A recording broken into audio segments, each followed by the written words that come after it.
សួស្តីអ្នកទាំងអស់គ្នាថ្ងៃនេះខ្ញុំសូមអានរាសីប្រចាំថ្ងៃទី21ខែ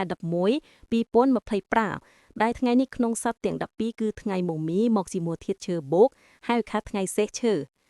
ថ្ងៃនេះ1ហែងចំពោះអ្នកត្រួយកាយធាតុកធាតុឈើខធាតុភ្លើង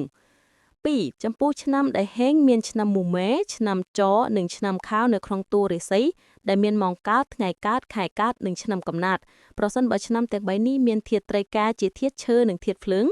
ឬតែធាតុភ្លើងឬតែធាតុឈើ3មិនល្អចំពោះអ្នកមានឆ្នាំជូតឆ្នាំថក់និងឆ្នាំមូមីនៅក្នុងតួរាសីដែលមានម៉ោងកើតថ្ងៃកើតខែកើតនិងឆ្នាំកំណត់តែឆុងប្រែជាហេងវិញប្រសិនបើឆ្នាំទាំង3នេះមានធាតុត្រីកាជាធាតុឈើនិងធាតុភ្លើងឬតែធាតុភ្លើងឬតែធាតុឈើ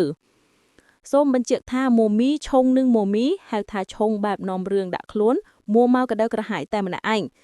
សូមគោរពជូនពរសុខភាពល្អវិបូរសុខនិងសុភមង្គលនិងសេចក្តីក្សាមក្សាន្តកើតមានដល់ក្រុមគ្រួសាររបស់លោកអ្នកទាំងអស់គ្នាសូមអរគុណ